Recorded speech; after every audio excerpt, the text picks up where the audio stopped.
வாருங்கள் வாருங்கள் நண்பர்களே, கூடுங்கள் கேளுங்கள் நண்பர்களே. இளமையில் நாம் செய்ய நினைத்ததை முதுமையில் செய்ய இயலுமே என்று வாருங்கள் வாருங்கள் நண்பர்களே, கூடுங்கள் கேளுங்கள் நண்பர்களே. புகைவானே ஒன்றாய் கூடி சிந்திப்போம், கேட்போம், மகிழ்வோம். சிந்திப்போம், கேட்போம், மகிழ்வோம். This podcast is brought to you as a joint initiative between Anubha, the National Institute of Social Defense, Ministry of Social Justice and Empowerment, and Media for Community Foundation. Producers, Kovai Vani, Kovai Care Retirement Communities. If you are a senior citizen and need help, contact our Elder Helpline 14567 between 8 a.m. and 8 p.m. We promise to help you lead a better life.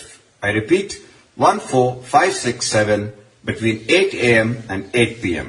வாருங்கள் வாருங்கள் நண்பர்களே, கூடுங்கள் கேளுங்கள் நண்பர்களே.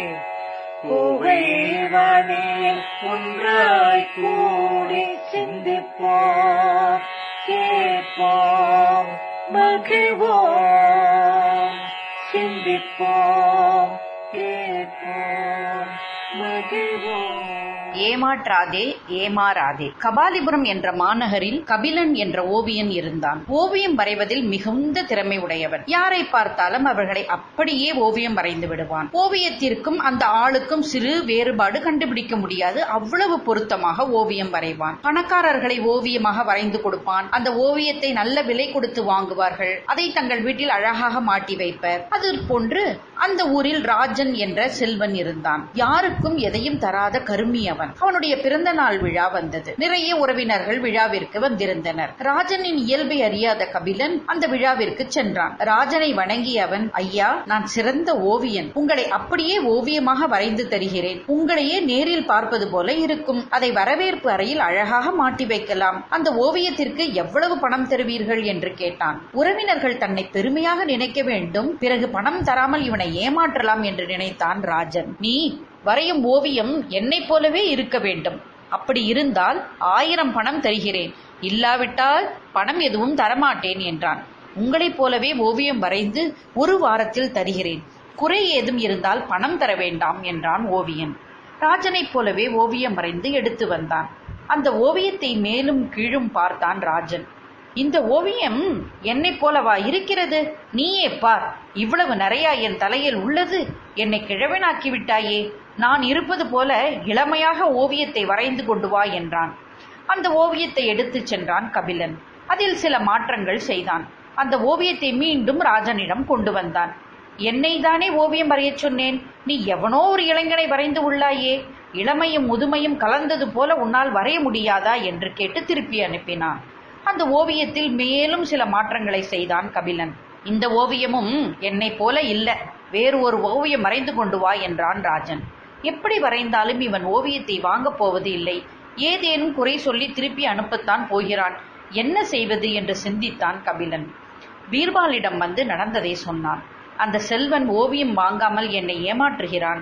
என் உழைப்பிற்கு நீங்கள்தான் ஊதியம் வாங்கி தர வேண்டும் என்று வேண்டினான். ராஜனை வரவழைத்தார் பீர்பால். ஏன் இந்த ஓவியனை ஏமாற்ற நினைக்கிறீர்?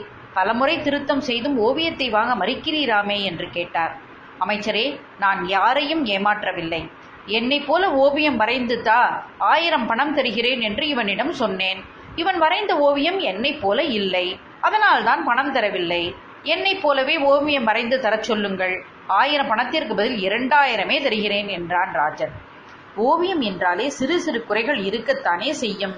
இது உங்களுக்கு தெரியாதா என்று கேட்டார் பீர்பால். அதெல்லாம் எனக்கு தெரியாது. என்னை போலவே ஓவியம் வரைந்து தர சொல்லுங்கள். 2 பங்கு பணம் தருகிறேன். குறை இருந்தால் 1 பணமும் தரமாட்டேன் என்று அடாவடியாக பேசினான் அவன். 1 வாரம் சென்று வாருங்கள், உங்களைப் போலவே ஓவியம் இங்கு இருக்கும். அதில் குறை இருந்தால் பணம் தர வேண்டாம் என்றார் பீர்பால். அந்த ஓவியத்திலும் எப்படியும் குறை கண்டுபிடித்து பணம் தராமல் தப்பிக்கலாம் என்று புறப்பட்டான் ராஜன். நீ ஓவியம் எதுவும் வரைய வேண்டாம். அடுத்த வாரம் இங்கு வா, பணத்துடன் செல்லலாம் என்று கூறி அனுப்பினார் பீர்பால். ஒரு வாரம் சென்றது. பீர்பாலின் மாளிகைக்கு ஓவியன் முதலில் வந்தான். பிறகு ராஜன் வந்தான். உங்களைப் போலவே வரையப்பட்ட ஓவியம் இது. திரைச்சீலையால் மூடப்பட்டுள்ளது. சீலையை விலக்கி பாருங்கள். சிறு குறையும் உங்களால் கண்டுபிடிக்க முடியாது என்றார். எப்படியும் வரைந்து இருக்கட்டும், குறை கண்டுபிடித்து விடலாம் என்று திரையை விலக்கினான் அவன். அங்கே அவனைப் போலவே ஓவியம் இருந்தது. ஆனால் அந்த ஓவியம் அசைந்தது, கண்களை இமைத்தது. இது ஓவியம் அல்ல, எதிரே உள்ளவர் வடிவத்தை அப்படியே காட்டும் நிலை கண்ணாடி. அதில் தன் வடிவம் தெரிகிறது என்று அவனுக்கு புரிந்தது. அமைச்சரே, இது ஓவியம் அல்ல, முகம் பார்க்கும் கண்ணாடி என்றான் அவன். கண்ணாடியில்தான் நம் வடிவம் அப்படியே தெரியும், குறை எதுவும் காண முடியாது. ஓவியம் என்றால் குறைகள் இருக்கத்தான் செய்யும். இந்த கண்ணாடியை எடுத்துச் செல்லுங்கள், ஓவியனுக்கு 2000 பணம் தாருங்கள் என்றார் பீர்பால். அமைச்சரே, இது நியாயமல்ல என்றான் அவன். நியாயத்தை பற்றி நீங்கள் பேசாதீர்கள். குறையே இல்லாமல் யாராலும் ஓவியம் வரைய முடியாது. இதை அறிந்த நீங்கள் என்ன செய்தீர்கள்? இந்த ஓவியங்களை எத்தனை முறை வரையச் சொன்னீர்கள்? நம் வடிவம் கண்ணாடியில்தான் குறையின்றி தெரியும். 2000 பணம் தந்து இதை வாங்கிச் செல்லுங்கள், இல்லையேல் ஏமாற்ற முயன்றதற்காக கடுமையான தண்டனை கிடைக்கும் உங்களுக்கு என்றார் பீர்பால். 1000 பணம் கொடுத்து அந்த ஓவியத்தையே வாங்கி இருக்கலாம், வீட்டில் அழகாக மாட்டி வைத்து இருக்கலாம், எல்லாரும் பார்த்து மகிழ்ந்து இருப்பர். 10 பணம் பெறாத கண்ணாடி இது, அதற்கு 2000 பணம் தர வேண்டி வந்ததே என்று தன்னையே நொந்து கொண்டான் அவன். ஓவியனிடம் 2000 பணம் தந்தான்.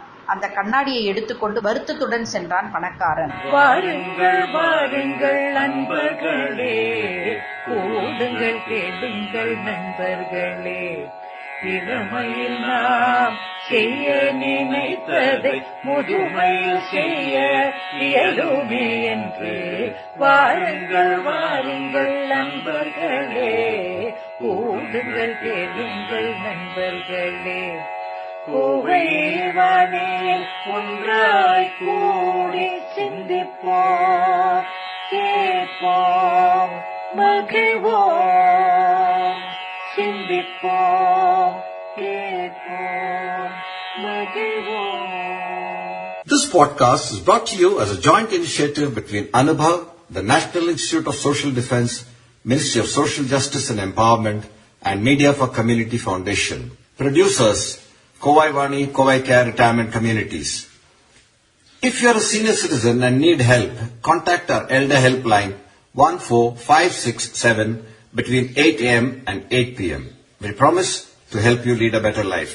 I repeat, 14567 between 8 a.m. and 8 p.m.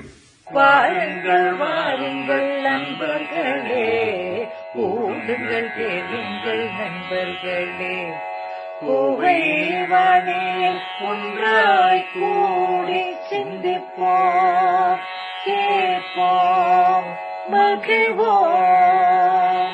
சிந்திப்போம், கேட்போம், மகிழ்வோம்.